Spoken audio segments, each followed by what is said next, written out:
Agde en commun. Alors, j'ai fait le choix de venir habiter à Agde pour retrouver mes racines familiales.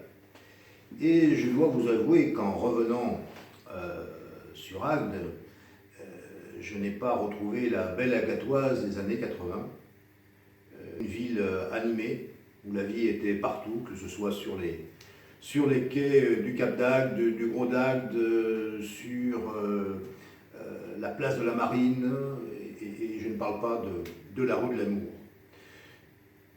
Mais ceci dit, je ne vais pas vous chanter le couplet de « C'était mieux avant ». C'est pas mon genre. J'ai fait plutôt le choix de l'action. Et c'est pour ça que je me suis engagé sur ce projet d'Agde en commun. J'ai fait le choix de l'action parce que, en apportant, je dirais, mon expérience professionnelle, mon expérience personnelle, de mon parcours, moi je le résumerais autour de deux mots, responsabilité et engagement. Responsabilité parce que j'ai créé sur Lyon un cabinet de ressources humaines. J'ai ensuite exercé des responsabilités comme directeur d'organismes de formation et j'ai également participé à la formation à la fois des locaux et d'intervention dans des collectivités locales. En termes d'engagement citoyen, j'ai également participé à un certain nombre de mouvements citoyens autour de valeurs de justice sociale et de valeurs humanistes qui visent également la transformation des situations. J'ai souhaité mettre ces expériences au service de ce projet d'Agde en commun. Agde en commun, pourquoi? Agde en commun est né d'un double constat. Un premier constat lié à l'état de la ville, où règne le chômage, la précarité, une ville morcelée, une ville de l'entre-soi, une ville où règne également le clientélisme et où les intérêts particuliers semblent être plus importants que la défense de l'intérêt général. Ça, c'est le constat partagé. Je ne vais pas développer, je pense que beaucoup de personnes se confirmeront ou adhéreront à ce projet. Mais un deuxième constat, c'est le constat également que les réponses politiques de notre classe politique et de notre système politique agatois n'est pas à la hauteur des enjeux. Parce qu'il y a les enjeux par rapport à cette ville telle qu'elle est, ou telle qu'elle est devenue, malheureusement. Mais il y a aussi, aujourd'hui, nous sommes face à un certain nombre d'enjeux, qui soient d'ordre écologique, sociaux, démocratique. Et là, ce ne sont pas des petites mesurettes qui permettront d'être à la hauteur de ces enjeux. C'est la raison pour laquelle, à partir de ce constat, ou de ces constats, nous avons, avec un certain nombre de citoyens engagés sur Agde, nous avons, je dirais, entrepris une démarche de se rassembler. Mais se rassembler, non pas sur n'importe quoi, mais se rassembler déjà à partir d'un socle de valeurs. Et des valeurs notamment, de valeurs humanistes, de valeurs de justice sociale et de valeurs de préservation et de développement des biens communs. Donc à partir de ce socle de valeurs, depuis 8 mois, nous sommes sur la construction de ce projet. L'objectif étant de se rassembler au-delà des étiquettes politiques classiques.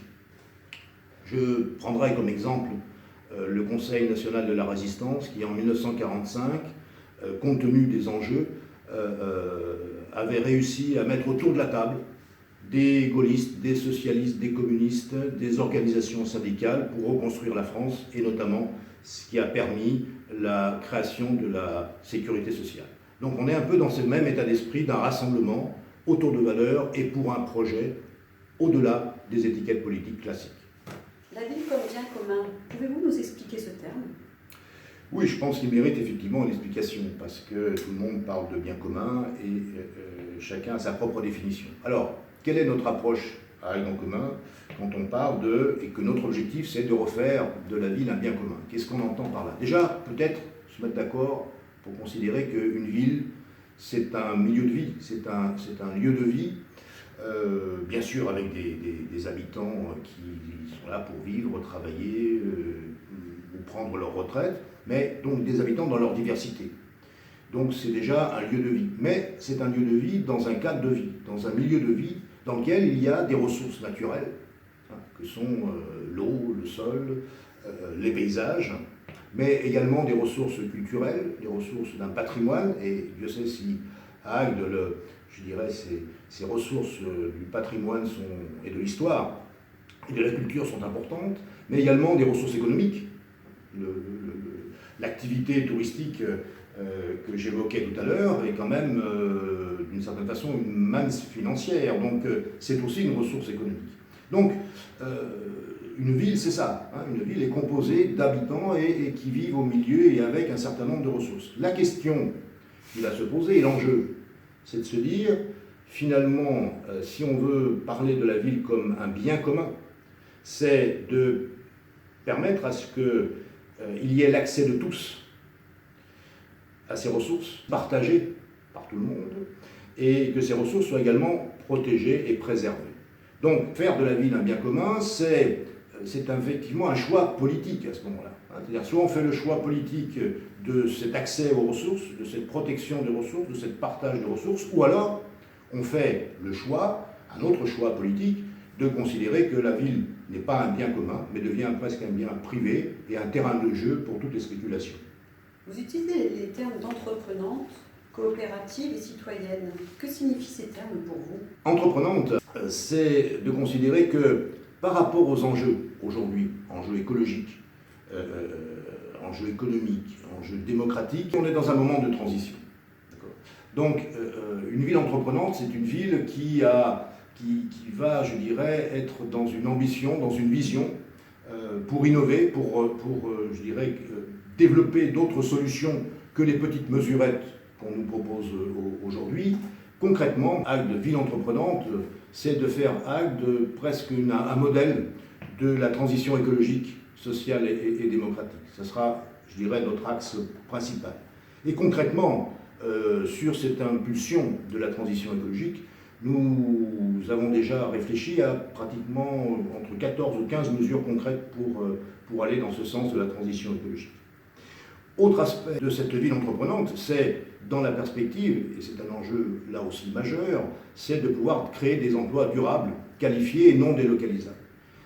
Il est inacceptable sur un bassin d'emploi comme celui d'Agde, compte tenu de ses ressources, compte tenu du capital qui existe ici, y compris du capital humain, qu'on continue à fonctionner et véritablement s'en préoccuper, avec pratiquement entre 17 et 18% de chômeurs et de 30% de chômeurs longue durée. Donc, deuxième axe important pour nous comme ville entreprenante, c'est d'arriver à créer de nouveaux emplois. Bien sûr, il y aura toujours ces emplois saisonniers, encore faut-il essayer de penser une saison la plus longue possible pour que ces contrats de saisonniers puissent là aussi, je dirais, s'étaler de façon plus pérenne.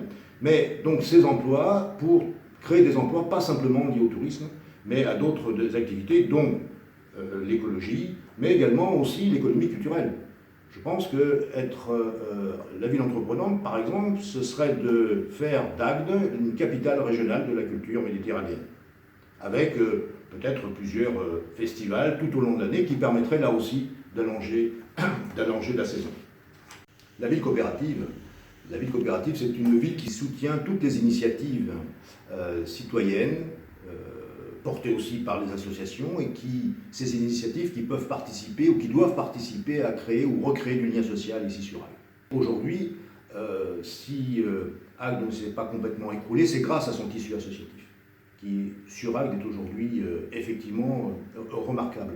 Mais ces associations, et c'est le rôle de municipalité, doivent être soutenues, permettre de mise en lien entre ce que font ces différentes associations.